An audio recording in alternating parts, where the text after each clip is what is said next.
So I'm not supposed to be up here for very long, and it's a good thing after following Kara. You speak so eloquently, and your service to our community is really incredible. Not just now, but for the last number of years, we're really fortunate to know you and to have you in our community, so thank you. So I'm supposed to say thank you to a few people, but before I do, I would like to thank our rabbi. Sundays is traditionally Rabbi's day off. I joined him, he taught people on Zoom at 8 o'clock, and then at 8:30 we were here davening. Then he did a 10 o'clock Shiva minyan, and then he also helped organize or work with B'nai B'rith and all of the elected officials for a panel for 2 hours. And of course, we ended up tonight. So I'm really grateful that you've enjoyed your day off and service. And that is honestly how fortunate we are to know Rabbi.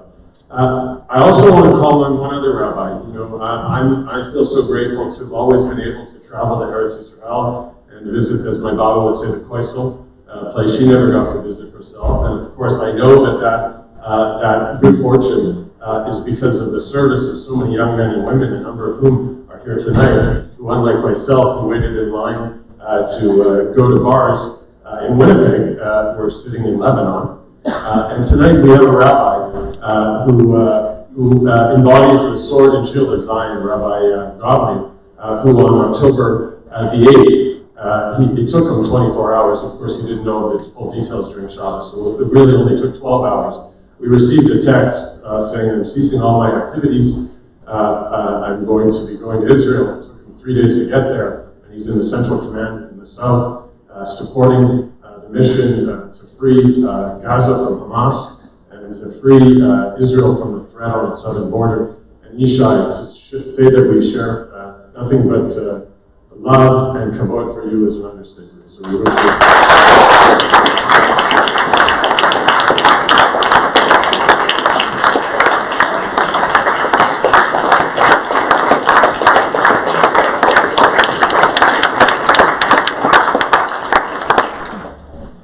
And just a couple of other thank yous. I'd like to thank the Krell girls, in particular Simone in this case, but also Shoshana and Michelle. You know, this is the third anniversary of our Shoah survivor and reflection from the Kedoshim of the Shoah. This is the brainchild of, not surprisingly, Dr. Krell, but also his tremendous effort from Howard Kalmer, Eddie Lewin, and Cody Kahn. And we're so fortunate to not only be able to gather here tonight, but I feel so fortunate to be able to send an email to Shoshana, to Simone in this case in particular, and Michelle, and just say, we want to do this, can you help make it happen? And I didn't even expect a response, I just knew it was going to. So thank you so much for your efforts to help make this happen.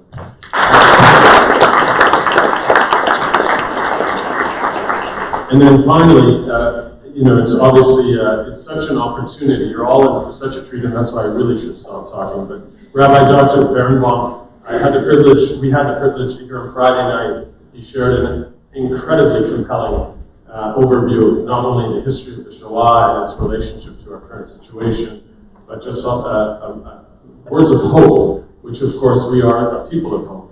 Rabbi's words yesterday were also incredibly poignant, reflecting on Lot's wife, turning backwards and turning into a pillar of salt, and why we, the Jewish people, have always been able to elevate from every calamity that has been beset upon us, not without reflecting, but reflecting in the appropriate way, in the appropriate time, but not without moving forward. And this opportunity to have Rabbi Dr. Berenbaum here tonight is because of Dr. Krell. Dr. Krell and Marilyn have endowed this evening so that it will go on in perpetuity. But this is, of course, what a small contribution that Dr. Krell has made to our community and to Klal Yisrael. As you probably saw last weekend, he was honored with the Order of Canada. But as I tried to convey on Friday night, if I were to ask Dr. Krell what was the most important thing that happened over the last week, was it getting recognized for the Order of Canada, or mandatory education for Shoah education and Holocaust education for grade 10s, there would obviously be no doubt what he would say. And honestly, we're so humbled and so grateful for your dedication to our community, to Klal Yisrael, and to you serve as an inspiration to me and to so many. Dr. Krell has woken up every day with a purpose to make Am Yisrael stronger. And I would ask all of you in this room to do the same, to do what you can to advocate for Medinat Yisrael, to advocate for Klal Yisrael, and and to do what we can to make it better, because we are a shining light upon the nations. And that has been your inspiration for me personally, and we wish you nothing but continued success in your work, and we're so grateful to you, Rob, for all that you've done, and to Marilyn for making this evening and so many other things happen.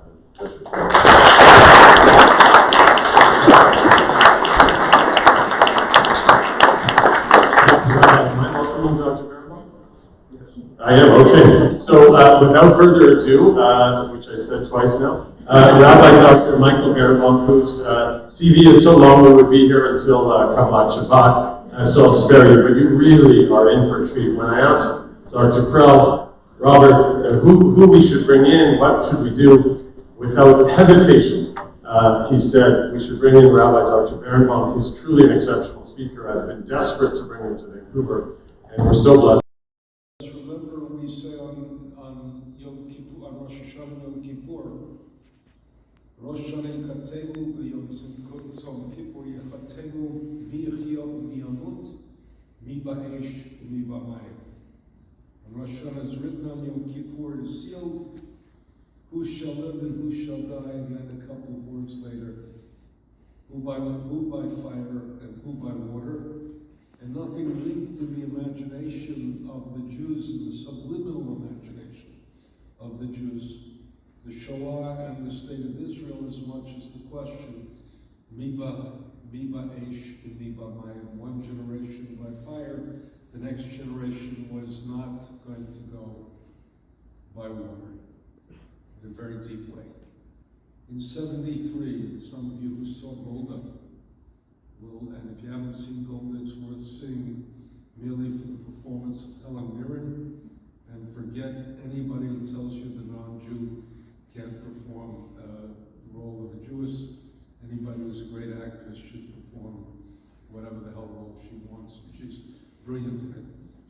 Henry Kissinger, for 72 hours, the question that befell the Jewish people for 72 hours was whether the United States would or would not send arms. And the decision was made by three people. A President of the United States who was desperate and drunk, a Secretary of Defense who had converted to Lutheranism from Judaism at Harvard University, and a Secretary of State who at that moment the most he would say of himself was that he was what? Of Jewish origin. If you know German Jewish history, that's a code for someone who hasn't yet quite decided how much to assimilate.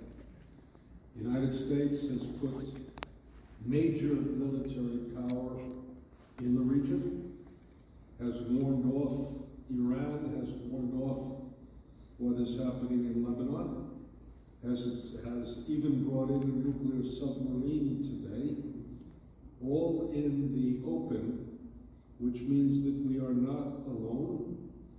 But lo and behold, we're finding that we are under attack. Now, ironically, from the progressive left, and we're also under attack in a very different way, though not quite with the same vehemence, from what we would say the Christian nationalist right, which has to be moderated because it does moderated on Israel because it doesn't want to lose the support of the evangelical community, which is solid with Israel. And solid with Israel for its own reasons. It's an alliance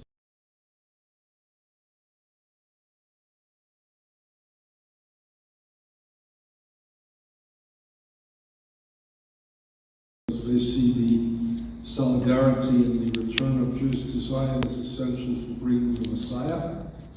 Their image of the Messiah will be the question. When the Messiah comes, there will be some who will ask, what is your name? And is it Jesus Christ? For some it will be Menachem Mendel. And if I weren't in an Orthodox synagogue, I would say both of them will be surprised when she answers.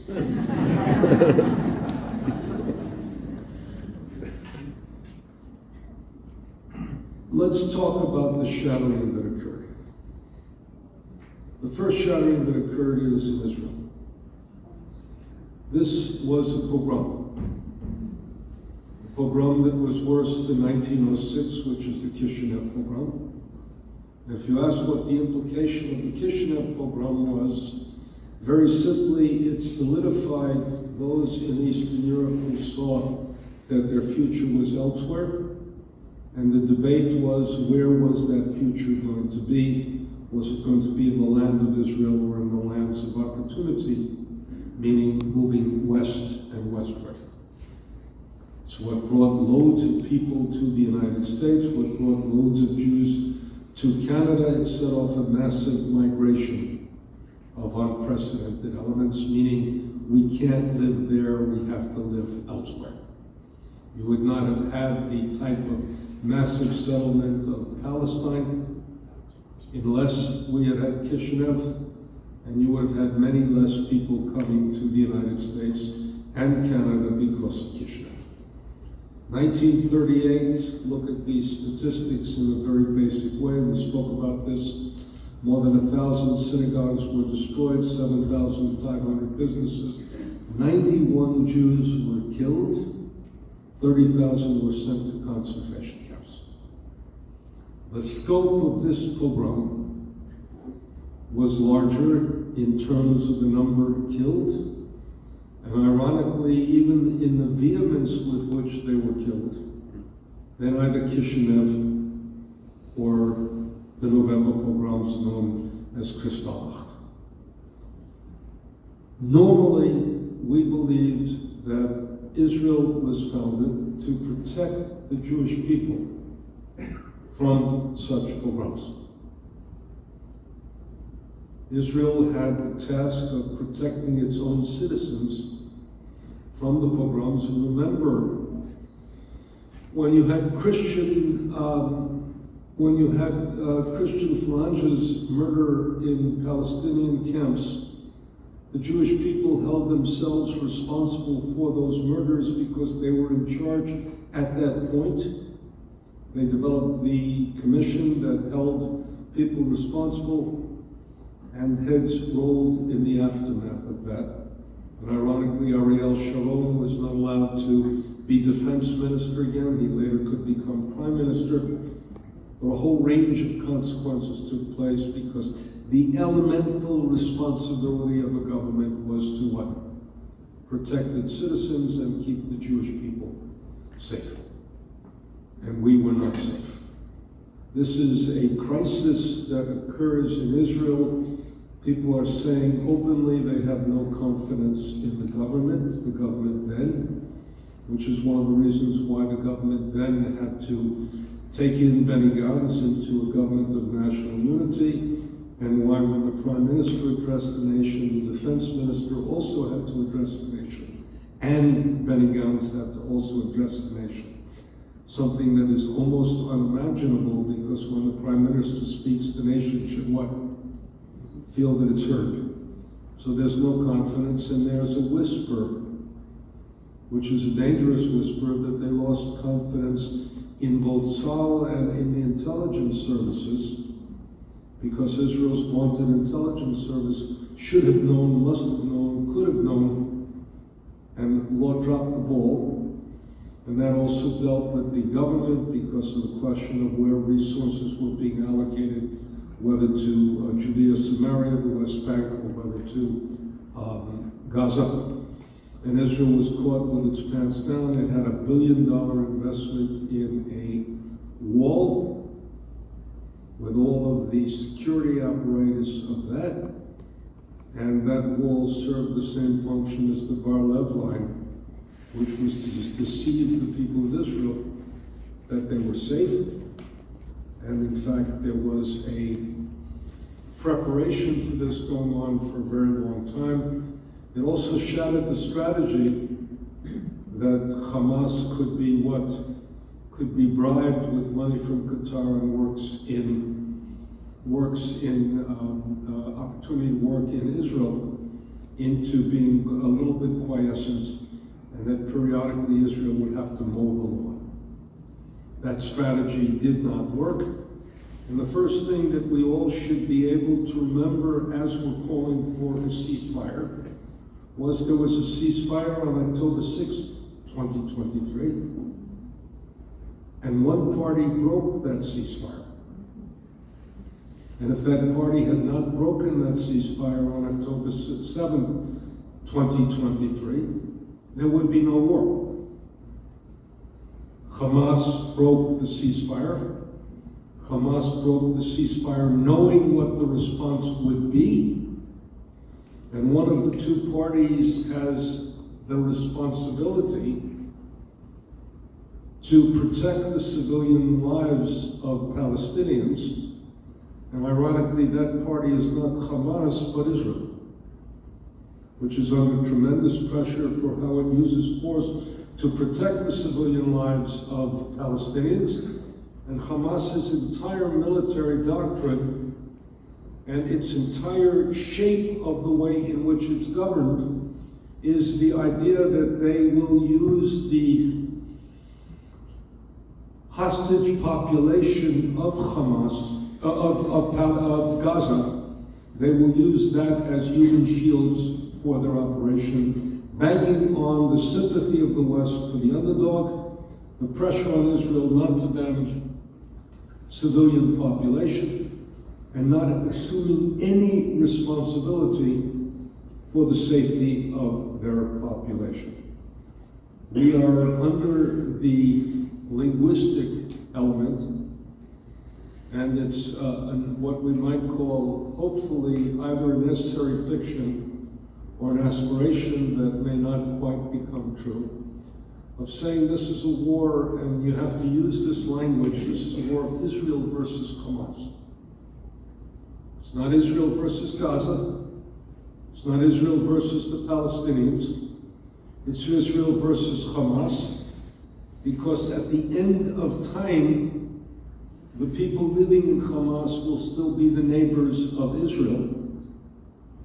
And consequently, one has to win this skirmish in a very real sense, in a way that we understand that we must defeat Hamas and the Palestinians will still remain there. I hear the word genocide being bandied about. Let me say, let me give you a very basic element.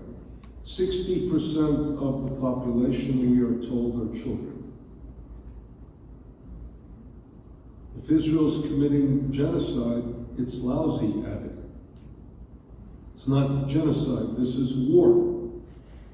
War has direct consequences and war has collateral consequences. The only people who were killed because they were Jews, and in that sense, if there's direct targeting of people because they're Jews, those were the Israelis who were killed. And by the way, it's not only Israelis, there are non-Jews who were murdered as well.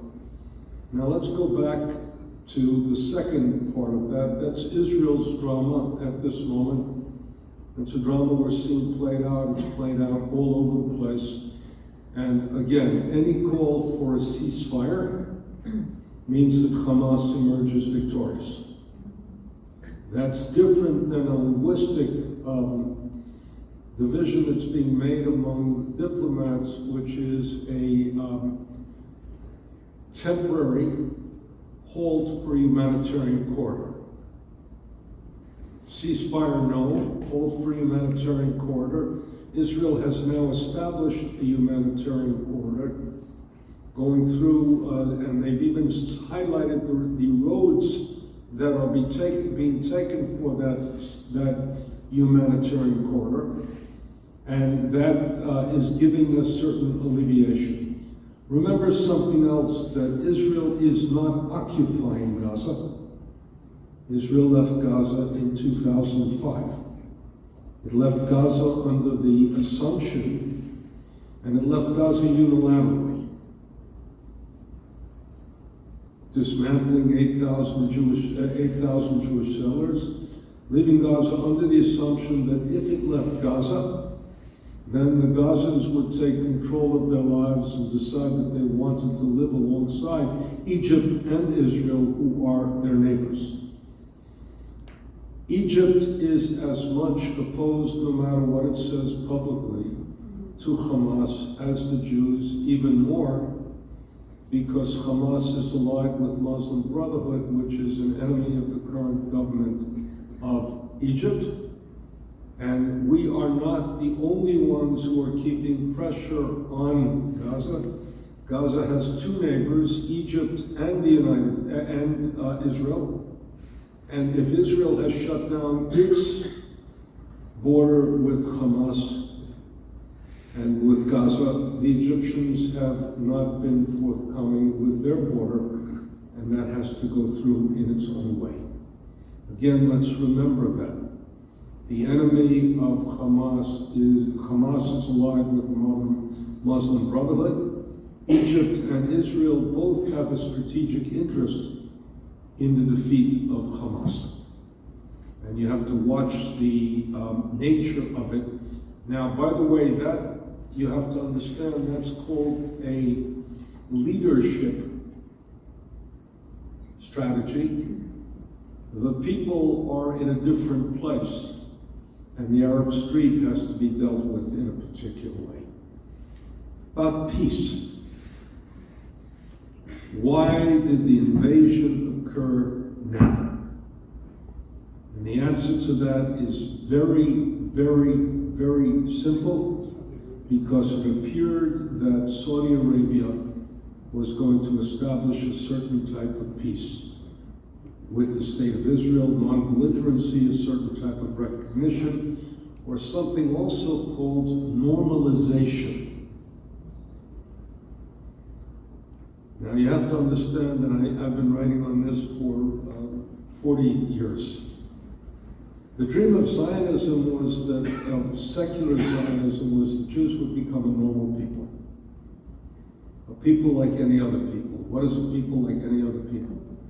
People like any other people have a language, a flag, a state, and an army. And Zionism was supposed to achieve normalization. Israel is the only country in the world, and I challenge you linguistically to find anyone else who has sacrificed land for normalization. We gave up the Sinai for normalization of relationships with Egypt, and only an abnormal people, and a people who perceive themselves abnormally, would give up anything for normalization, because what is normalization supposed to be? Normal. And the normalization of relationship with Saudi Arabia was going to be a profound threat to what was happening in the region. And ironically, it was designed to achieve something for the Palestinian population, and achieve something for the Palestinian population because Saudi Arabia put pressure. For part of its agreement was to, its grand strategy was it was going to be given something very significant with regard to the Palestinians in Judea and Samaria and the Palestinians in the West Bank. And the danger again is normalization was going to be a danger to the radical forces in the region. And that's why it broke out now. What's our crisis on the university? A crisis on the university is, number one, we have a determined population on the other side, by the way, including Jews, and including professors at this point. And there was a discussion this morning on television in which students can have bizarre ideas, but professors are normally supposed to be what? The stabilizing force in the exuberance of youth. We now have, most especially at elite universities, and ironically there's a dramatic difference between what's happening at elite universities and what's happening elsewhere. And that should shake us all up, because we want our kids to get into what? The best colleges. Right? We want this. How long does it take somebody who went to Harvard to tell you that they went to Harvard? Is it the third sentence or the second sentence? I mean, seriously, the idea is this, and look what happened at Harvard. Look what happened at NYU. My own grandniece, who is an Israeli, is at Cornell, and at Cornell you had a professor who celebrated the defiance, and you had a student, albeit apparently a repressed student, who threatened to kill the Jews in the kosher club, gave out its address and all of that, and that has to do with the violence and the like. University of Pennsylvania, which is a place that has 16% of its population as Jewish, had all of this taking place, and its former president, ironically, who left last year, is now the American ambassador to Germany, and herself the child of survivors, and a deeply committed Jewess. And we would have looked at the University of Pennsylvania and Harvard University, that has had multiple Jewish presidents at this point. And in when Harvard Hillel moved from the periphery of campus to the center of campus, the provost, Henry Rusovsky, who was a child of German Jews, said this shows that Jews have moved from the periphery of Harvard to the center of Harvard, and we are here to stay.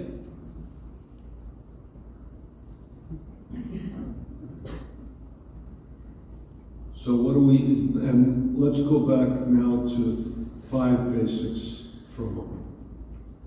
Number 1, Jews are not colonizers. You want a very good article on the myth of colonialization, look in the Atlantic this week, but let's go back earlier. There's a famous piece of correspondence between Martin Buber and Mahatma Gandhi. And Mahatma Gandhi challenged the Zionists, saying that with regard, by the way, challenged the Jews, he said, with regard to the Nazis, you should practice nonviolent resistance. And Buber wrote, that's a wonderful idea when you're dealing with the British who are civilized. Nonviolent resistance only enables the Nazis to kill more without any opposition whatsoever. And he said, what have the Jews done which is different than colonization? The Jews came, first of all, the Jews never left their connection to the land of Israel. There have been 5 cities which have had a permanent Jewish settlement in the land of Israel. I don't have to tell this congregation the centrality of the land of Israel to Jewish prayer, to Jewish what? To Jewish ritual. We pray for rain, we pray for dew. We keep a calendar that relates to the state of Israel. Imagine that in Australia they pray for rain precisely as they're going, as it's taking place in the opposite season. Jews wherever would have been linked to the state of Israel. And what did Jews do when they came? They A, bought the land, and 2, they settled the land. And they worked the land. They did not, as colonizers do, come to take the land and its resources and export it elsewhere. They came to enjoy the fruits of the land and to participate in the land and to develop the land.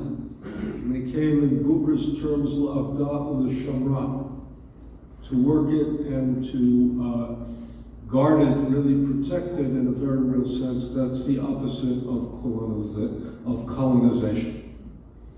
Number 2, the Palestinians, were they interested in a Palestinian state, could have had a Palestinian state twice in the last 23 years. They were offered a Palestinian state in the year 2000 by Bill Clinton. They were offered a Palestinian state in the year 2006 or 2007 an agreement that was worked out, again, Ehud Barak and Ehud Omer worked out an agreement that would have offered them the opportunity for a Palestinian state. They didn't take it. Some of us believe, and this is a legitimate position, that ultimately there is going to have to be some sort of two-state solution. What that looks like is impossible to imagine now, but some of us believe that that's the only possibility for any solution. It seems more distant now than it's ever been, but they were offered every opportunity for that. And unfortunately, Rabbi proved to be prophetic when he said, the Palestinians have never lost an opportunity to lose an opportunity. When you say that, don't laugh, cry. Because it would serve the Jews of Israel tremendously if the Palestinians were able to avail themselves of an opportunity. The president of the Palestinian Authority is 87 years old.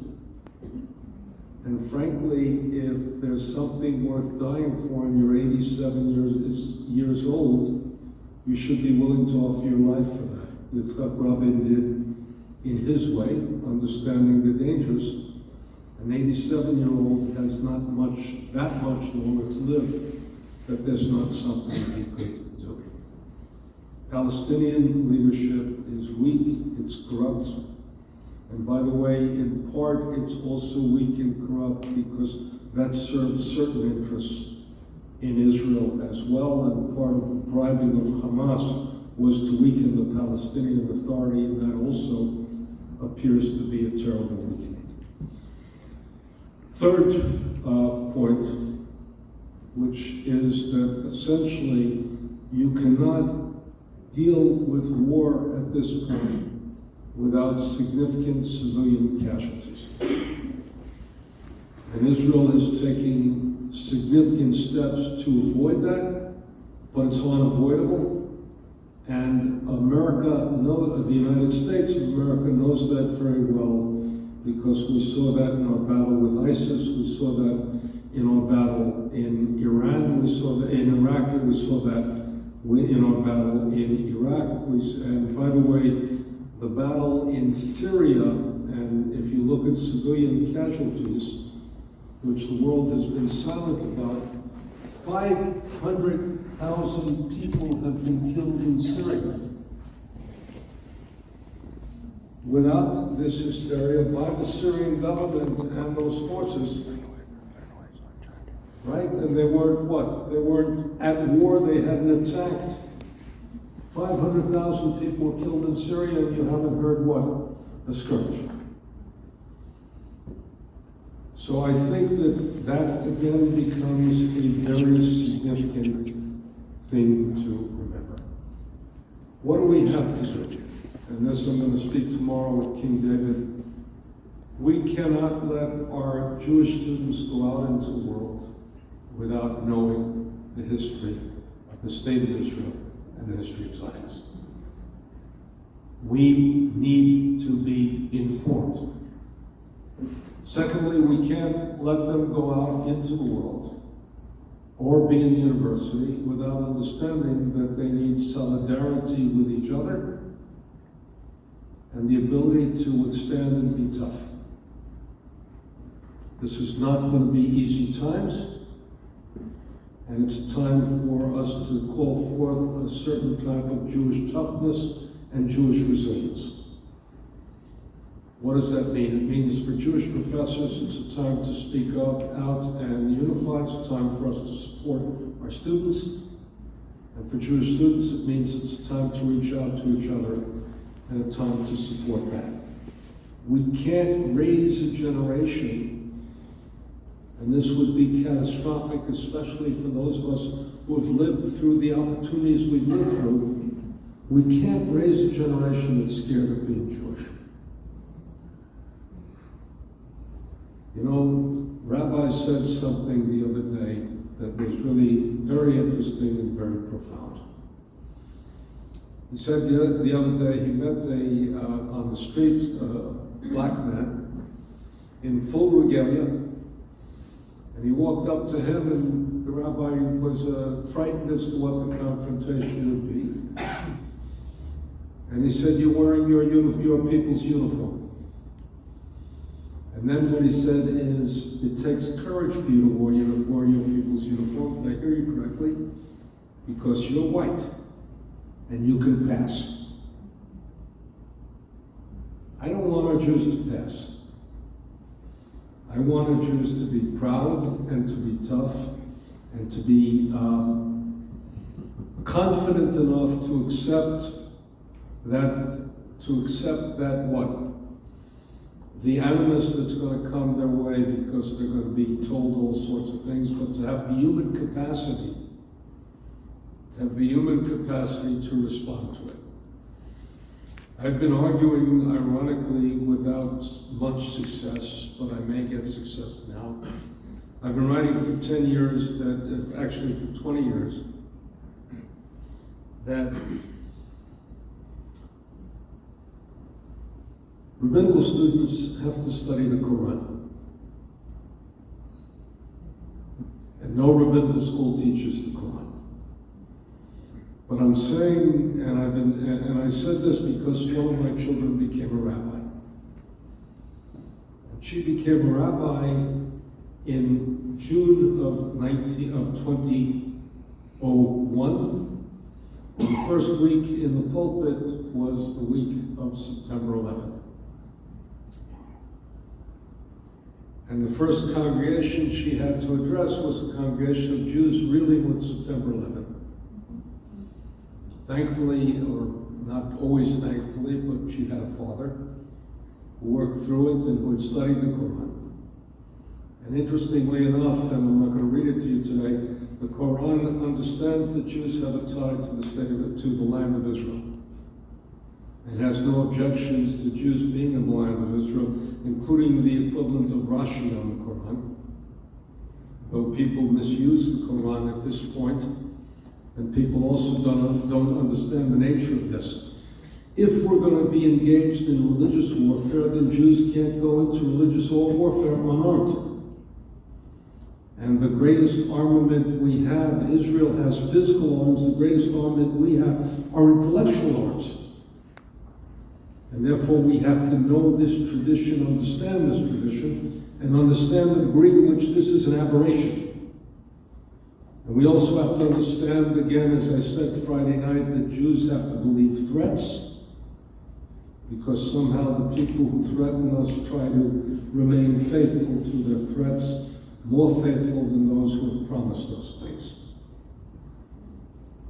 And if you look at Hamas tells us what they wanted to do, and the only cleansing of their version is the difference in their two charters, is the difference between the use of the word Zionist and the use of the word Jew.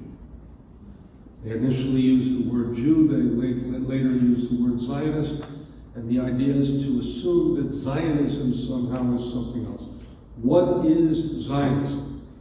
Zionism is the right of the Jews to self-determination in a land to which we have a spiritual and physical attachment, one which has never been broken, and we have never claimed another land as our own. We are now a majority in that land. We've come not to exploit and bring the resources elsewhere, but to settle and be there.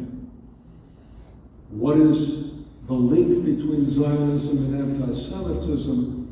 And we have to pay attention to this. I told you that Friday night with 3 Ds, but there's one more link. And this is what we all have to whisper about because we're scared about it. We decided in 1945, 46, 47, 48 to link the Jewish future to the Jewish state. Opposition to the Jewish state is opposition to the Jewish future. And we believe in a Jewish future.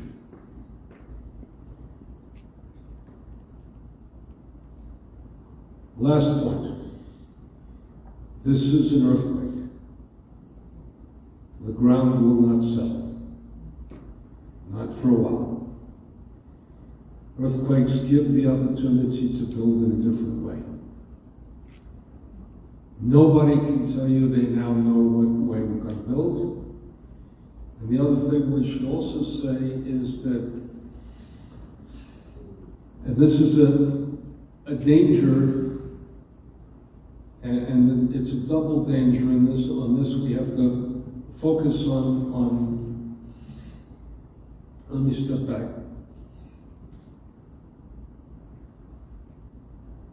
In after crisis or during crisis, you don't want people to act out of anger. You want people to act out of ruthless rationality. The statements that were made by Israeli leadership in the immediate aftermath of the attack were made out of anger and partially out of shame. We now have to look at ruthless rationality in the planning of the war, and also with the question of, and then what? And I think what Blinken is doing, in what Secretary of State Blinken is doing in the Middle East now, is to begin a preliminary articulation, and then what? But how we conduct the war, how we come out of the war, and then what becomes an important element. We may have a whole range of tactics. The question becomes what the ultimate strategy is. And for that, we're going to need ruthless rationality and get rid of, not get rid of anger, but don't act out of anger, act out of reason. And that's where we are. Let's take questions now, and I think we'll be able to answer it all, deal with all the other issues and questions. And please, if you disagree, disagree, because nobody can give you a complete, full, and what shall we say, an answer to questions that cannot be challenged, because we're dealing with a whole range of unknowns. Let's go. Thank you very much, Rabbi Berenbaum. I know it's popular right now to say that we're fighting against Hamas, not the Palestinian people. But I think that there is blame there as well, just like there was blame with the German people who supported Adolf Hitler. But that's not my question, that was just a comment. How do we talk to children or young adults who've grown up in this environment, left-wing environment, who are marching for a Palestinian state against what is happening right now in the Middle East? Okay. You know, let's divide. Sometimes you can't talk to people. Sometimes you can't talk to people. We have to first clarify a couple things. They're saying one state between the river and the sea. The problem is that there's a fringe in Israel that wants one state between the river and the sea, and there is a Palestinian group that would also love one state between the river and the sea. The reality is that neither side can ultimately, and this is where you can challenge easily. Does that mean you really want to deport 9 million people or 8 million people from the land that is now between the river and the sea that's called the State of Israel? Are you advocating ethnic cleansing and wholesale deportation of Jews? Are you advocating that they have no role in their own future? What do you really mean when you say one state between the river and the sea? I don't think that one state between the river and the sea is going to work for either side.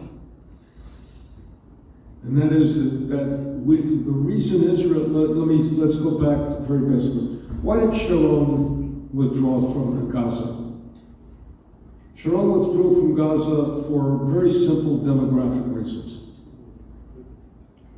And that is that Sharon understood that when you withdraw from Gaza and you have no settlements in Gaza, and no occupation of Gaza, you get rid of 2 million Palestinian people, and you buy in the demographic struggle as to who's going to be in this land between the river and the sea, you buy yourself another 25 or 30 years because the Palestinian population were procreating at a rate that was higher than the Jewish population of Israel. That no longer, ironically, is true. Though again, if you speak of a genocidal element, then the question is, why is it the Palestinian population is growing? And in genocide, you always see what? A dramatic shrinking of the population. One, people are killed. Two, people are not born because people don't dare conceive. And consequently, that's not what it is. Last thing I said, we have to presume a fiction. And that is, we do not know what the level of support between the Gazan population and Hamas is. What we can assume is that they hate Israel, and what we can, and by the way, for reasons that make some sense. We can also assume that they have been repressed by Hamas. And look at one other thing, which is look at the very interesting thing, which is that the Palestinian population, who are citizens of Israel, see themselves as citizens of a democratic Israel in which they have a whole range of rights.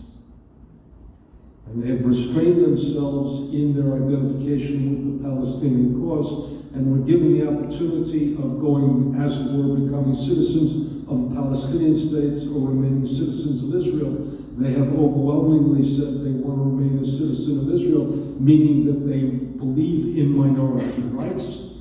And one of the problems of the judicial controversy that now seems like ancient history was that one of the stories of democracy, and this is why the people who opposed the judicial reform all were people who were exposed to Western ideas and to Western values, because we understand that one of the essence of democracy is not majority rule, not solely majority rule, but the protection of minority rights within a structure of law.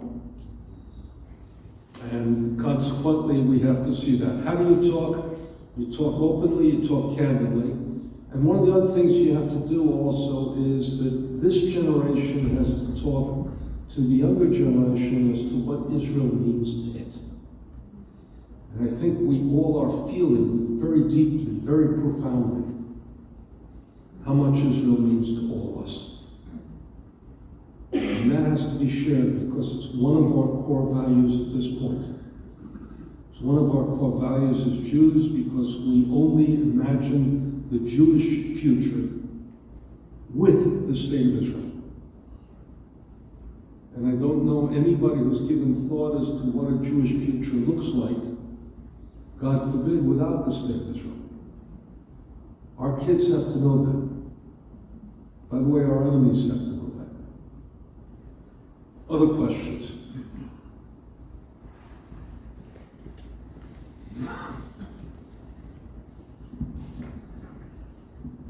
I'd be curious to know your opinion. A lot of right-wing pundits are advocating or suggesting that there's a lot of rot in certain left-wing groups, whether that be Black Lives Matter or the climate change activists, and there are people that say that wokeism has ended on October 8th.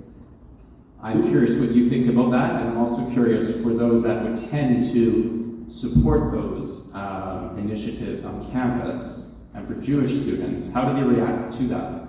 Okay, first of all, thank you for a very good and very hard question. Let me go back for a moment. The climate crisis is going to remain identical after October 7th as before October 7th. And the climate crisis, whether we like it or not, is real, and we have problems. And by the way, it is enormously, in Jewish, I'll tell you a humorous thing. We have a piyut on on Rosh Hashanah Yom Kippur is the piyut of the Chol Amein, everybody believes. And then it goes through the entire acrostic as to what everybody believes. And I always say that if you ask Jews, what are the two things that all Jews believe? Two things that all Jews believe is, number one, that at most there is one God.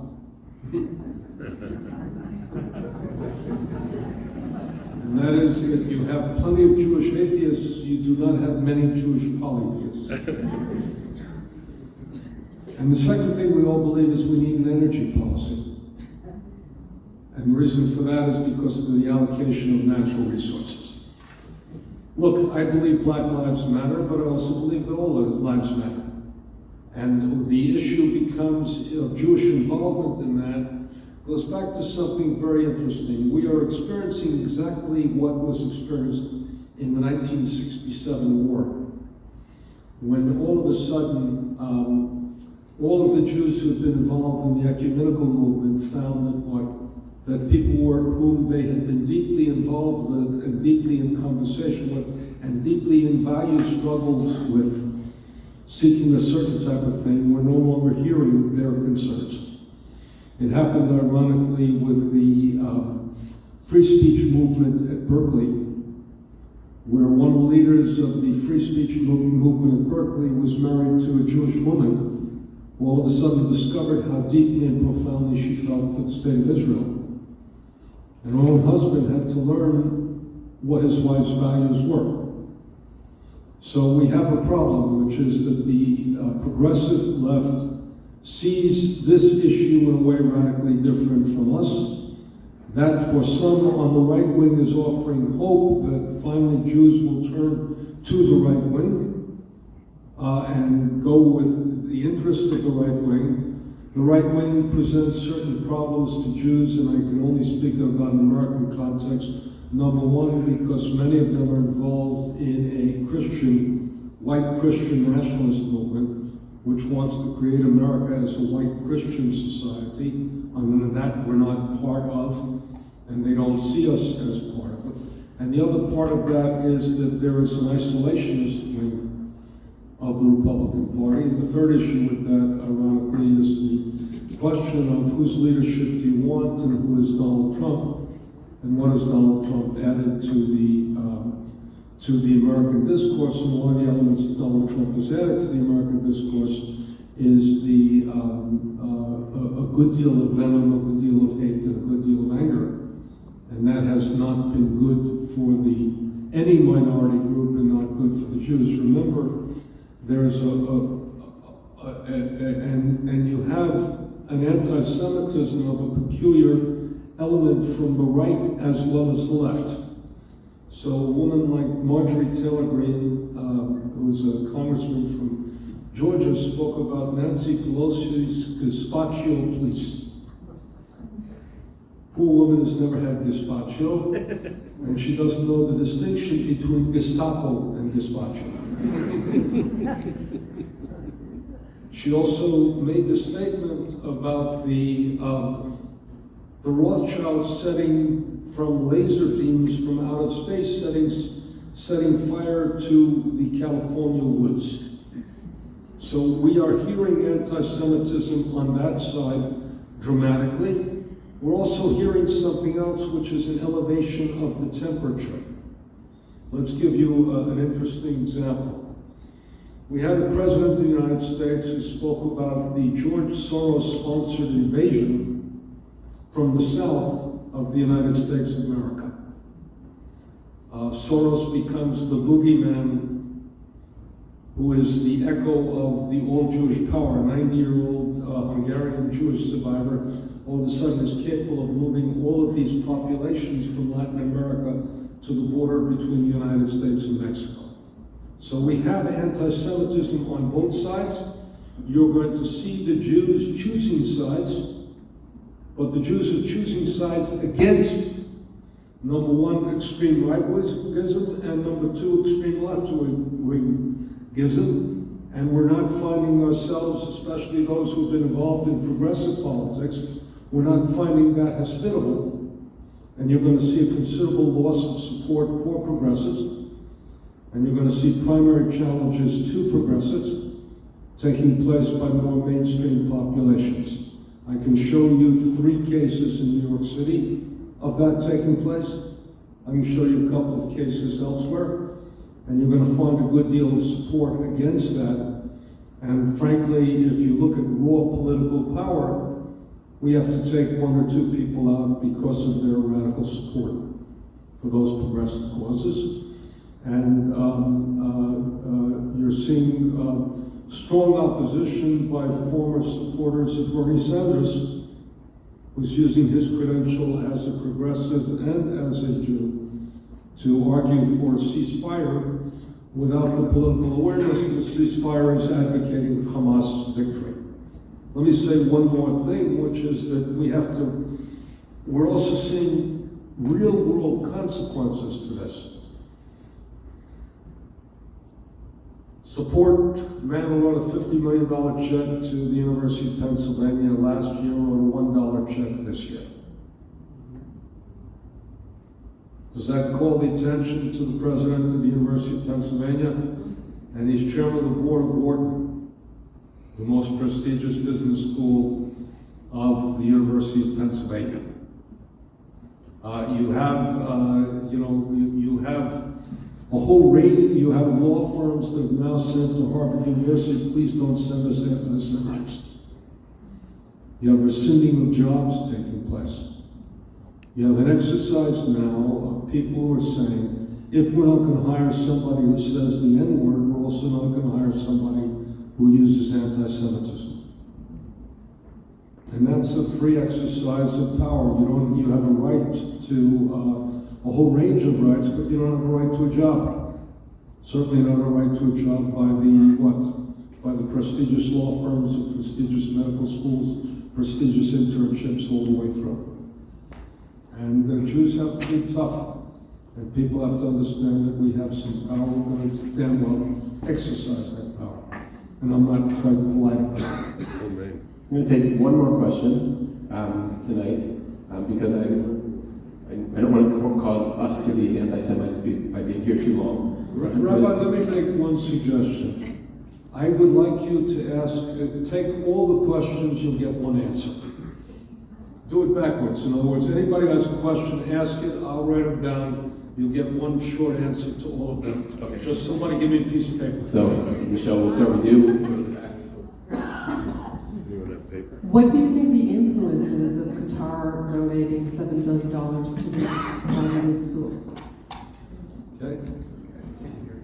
The question was, what is Qatar's influence in the money that it gives to Ivy League schools?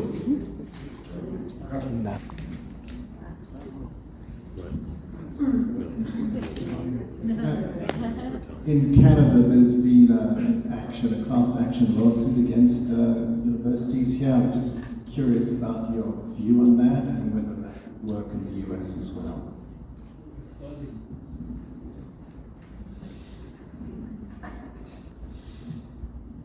Thanks for the excellent talk. My question is there a future for Jews in the diaspora, or should we all be thinking of moving to Israel? Mashiach now. You were thinking all the questions were going to be on the same thing. It's very rare to speak to a rabbi with Quranic knowledge. I'm wondering, when you take that lens to this, if you see Hamas in the same theological way that we've grown to understand ISIS, Al-Qaeda, and the Taliban.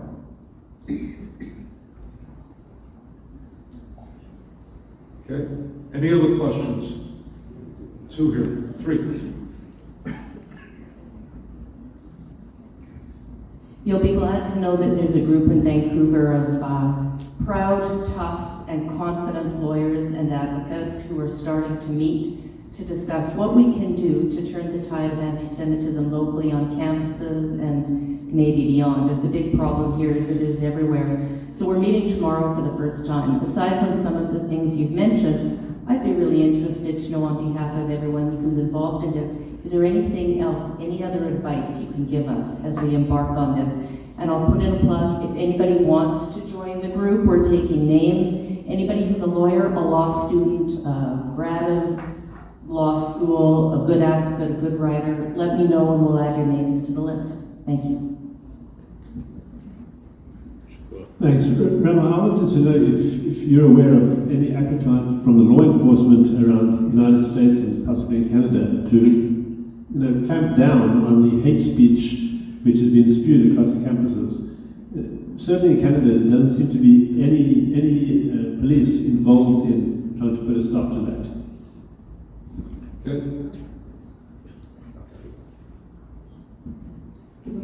We all know the quote that starts with, "First they came for the socialists." In the case that we had mass export of Palestinians, should we advocate for taking in Palestinians? Ask France. And this,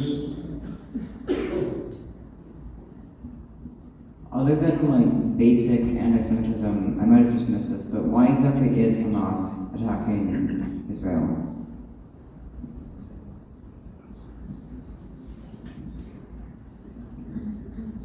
Is Rav Kahana more relevant than he was last month?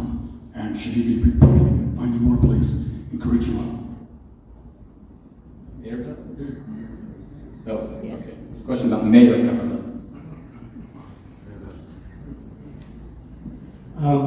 My question comes with social media, and how can we harness the power of social media? Because we're all on social media, we're all out there every day, we're firing off all of these memes and all of these statements and all of these different things that go out, and then we see it come back in, people revealing themselves as, well, what about the poor Palestinians? What about the people that are dying?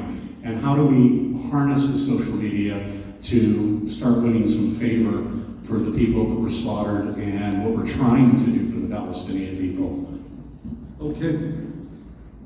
All these questions, let's go one after another. Number one, we're in an interesting case with Qatar. I'm less worried about the fact that Qatar is a source of some funding to universities than I am in the fact that America has a major military base in Qatar, and that Qatar has been essential to Israel's strategy for dealing with Hamas. Qatar is indispensable at this moment to the projection of American power in the Middle East. And American power in the Middle East is indispensable to protection against Iran. So Qatar is in a very enviable position, which is every side needs Qatar at this moment in time. Universities will have a problem in terms of the scope of their contribution. And remember, one of the things that was involved in Saudi Arabia's mainstreaming with Israel was that Saudi Arabia was going to change the type of funding it gave to mosques throughout the world, and also to the curriculum of anti-Semitic elements in Saudi Arabian schools that were raising an entire generation. Let's go to the second question, which is safety. There are provisions in the law and in the universities to protect a whole range of groups from discrimination. You have all sorts of things in the United States, it's Title IX. You also have to say something, which is, though the universities have been very problematic in dealing with the question of free speech, let's look at the behavior of law enforcement. When I came tonight, there was a police car in your driveway, in your parking lot.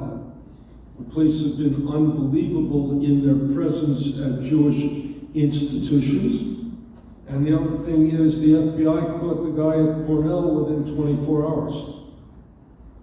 And that's got to be mindful of it.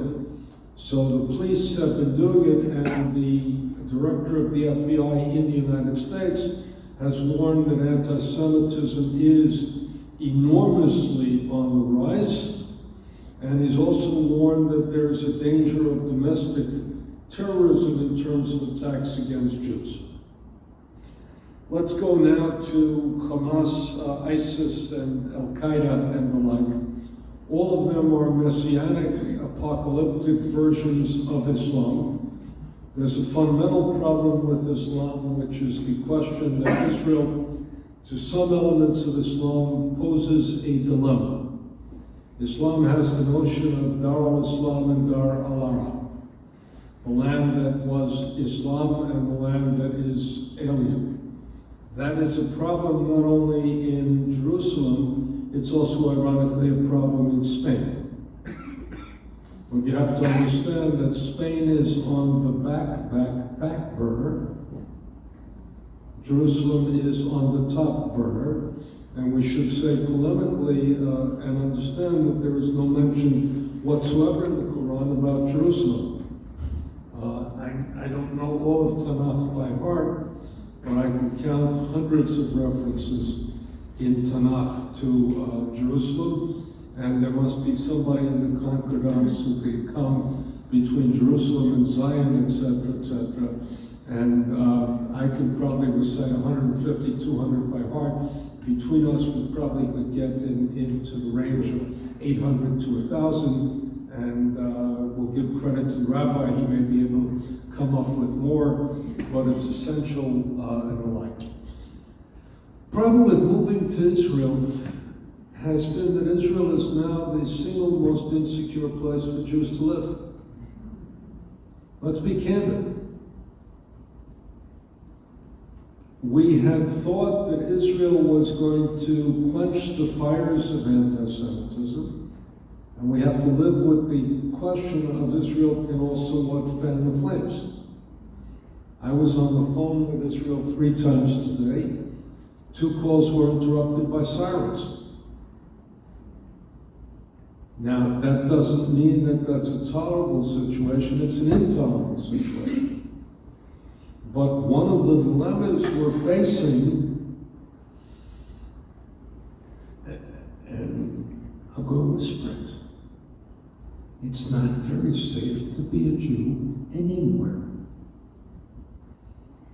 I was on the phone, ironically, with France. I was on Zoom with France today, and the French Jew that I was speaking to had just come from Saudi Arabia. And his name is Horowitz, so it's not easy to mistake him for a non-Jew. And he said, you know, it was easier walking around in Saudi Arabia with the name Horowitz than it was walking around in Paris. That's a reality. I'm not agreeing with him or disagreeing with him. I'm just telling you what the dilemma and what the feeling of unsafety is. Jews should have, and my sister, we were on the phone with my sister last week. They had a meeting of her building. They agreed to expand the bomb shelter to include a second toilet and to include an internet connection to improve that. And then they came up, somebody said, how about improving television? And the guy said, what do you mean? The only piece I get in the week is when I'm down in the bomb shelter. And I don't watch television. And they tabled it. So you have to have and I say that with humor, and I say that with pain. But don't you realize that Israel now is the most dangerous place for Jews to be? That's reality. It's not what we aspire to be. Let me talk about Rav Kahana. I once had a conversation many years ago with Rav Kahana, and I said, you know, you're no problem in the United States. The reason you're not a problem in the United States is very simply because in the United States, ultimately you can advocate for Jewish rights, and eventually society will tell you where to get off. You're a profound danger in Israel. Because in Israel you can't advocate for majority rights without protections for minority rights. I disagreed with Rav Kahana when he was preaching that, and I disagree with his relationship, with his notion of the Palestinian population. And we have a danger, and the single danger is that the West Bank will now heat up. And you will have people who are followers of Rav Kahana who see this as an opportunity to heat up the West Bank, and therefore Israel will face another front.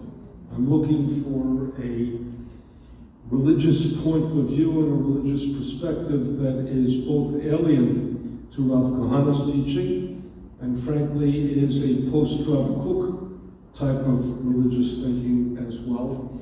And I'm not the only one who's looking for that. Social media. Jews are enormously influential on social media, and we failed on social media in terms of this. And we have to get better on social media. I attended, a week ago Wednesday, I attended a conference in Hollywood called by Variety magazine on anti-Semitism and the problem of anti-Semitism, designed to be before the war. And the challenge that was faced was somebody got up and said, look, in this room are the greatest storytellers in the world. How do we know we have the greatest storytellers in the world? Because you guys have earned billions of dollars telling stories. Albeit the actors are on strike, the writers remain still on strike. But you've earned billions of dollars telling a story. Why the hell is it we can't tell our own story? And can't tell it in a compelling way? And somebody said to me, today we need another Schindler's List. And I answered, I want another Exodus. That's a movie. Schindler's List was a little bit more sophisticated, and Exodus did more to establish Israel in the 1950s than any other single film. And Jews have to now use their talents, and they're beginning to do that, and they're beginning to speak out. And let me say this, and I very softly, anti-Semitism in one sense, there are two parts of anti-Semitism that are good to the Jews. Don't shoot me until you hear the next two sentences. Number one, anti-Semitism makes Jews understand that they're Jews. Jean-Paul Sartre wrote in 46, does it take the anti-Semite to make the Jew? And the answer is Jews who have felt comfortable, all too comfortable, now understand that they have to face this as well. Secondly, if you exaggerate, if Jews are really all-powerful, you have to respect that power. And consequently, when I dealt in the 1980s, I dealt in communist countries to get artifacts for the United States Holocaust Memorial Museum.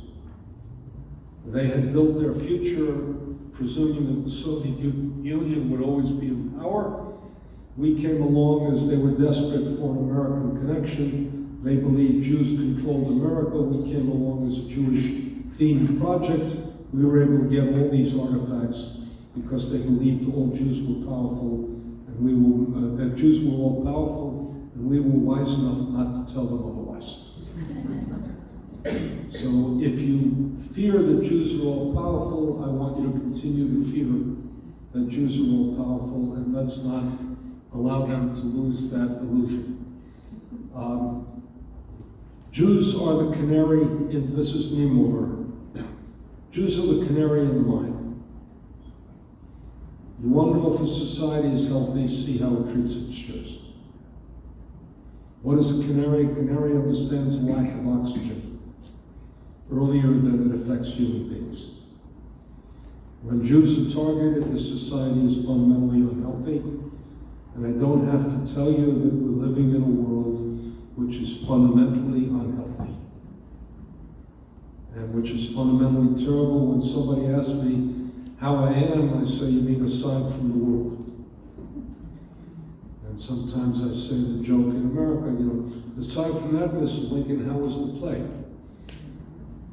Just because, you know, Mrs. Kennedy, how was Dallas? You know, we live in an unhealthy world, Jews are the symbols of it. But believe me, from what I know, they are not going to deport us now. There are no trains waiting, and we have many more friends, and we are not alone. We are not alone. And we have to cultivate and respect those friendships. And we have to say thank you for those friendships and support those friendships and not take them for granted. Last point. Last point is that we are in for a tough and difficult time, which is going to demand the best of us. And I fundamentally believe we have it in us to rise to the occasion, just like the people of Israel look like they have risen to this occasion. It's going to demand the best of us, the toughest of us, the smartest of us, the most talented of us, and the most disciplined of us. But we can do it. Thank you very much.